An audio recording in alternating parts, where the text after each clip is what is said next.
السلام عليكم ورحمة الله وبركاته. لكل متابعين قناة أرشيف باسم كتكوت والفنان السوري نصيف زيتون، يسعد لي أوقاتكم جميعا حبايب قلبي.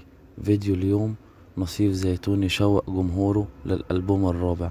ياريت يا جماعة قبل ما نبدأ الفيديو نعمل لايك ونشترك بالقناة ونفعل زر الجرس ليصل لكم كل جديد وحصري للفنان السوري نصيف زيتون، والمتابعة صفحتنا على الفيسبوك رجل غير كل الرجال بالعربي. نرجو منكم الدعم في الصفحة بلايك لحتى نوصل 14,000 متابع. نصيف زيتون يشوق جمهوره للألبوم الرابع. نشر النجم نصيف زيتون مقطع فيديو عبر يوتيوب وحساباته الرسمية على موقع التواصل الاجتماعي، يستعرض فيه بعض لحظات تحضيرات للألبوم الرابع الذي يستعد لإطلاق قريبا بعنوان بالأحلام. وظهر نصيف في الفيديو بلقطات عفوية برفقة طاقم العمل في كواليس الألبوم الرابع. وعلق نصيف زيتون على الفيديو موجها شكر إلى جمهوره بالقول: أصحاب الأحلام الكبيرة لا تهمهم متاعب الرحلة، مضيفا: الحلم بلش معاكم ومكمل بدعمكم، حبكم ووجودكم حل كل خطوة بالأحلام، جاهزين للألبوم الرابع.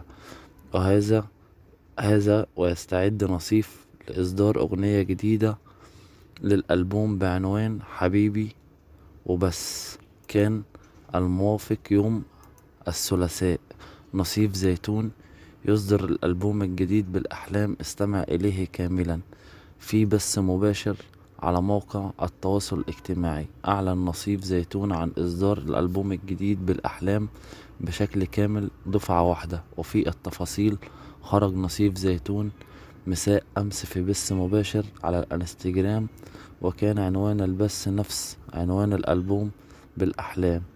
وتحدث نصيف في اللايف عن الألبوم الجديد وشاكر الذين تعاون معهم في إصدار الألبوم.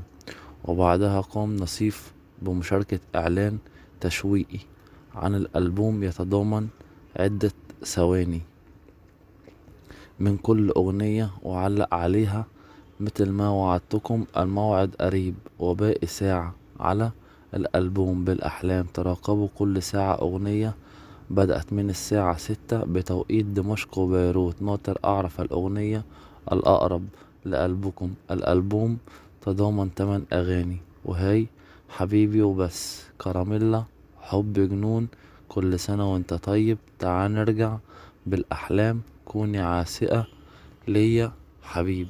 ياريت يا جماعة إذا أعجبكم الفيديو اعملوا لايك واشتركوا بالقناة وفعلوا زر الجرس ليصل لكم كل جديد وحصري للفنان السوري نصيف زيتون. والمتابعة صفحتنا على الفيسبوك رجل غير كل الرجال بالعربي. نرجو منكم الدعم في الصفحة بلايك لحتى نوصل 14,000 متابع.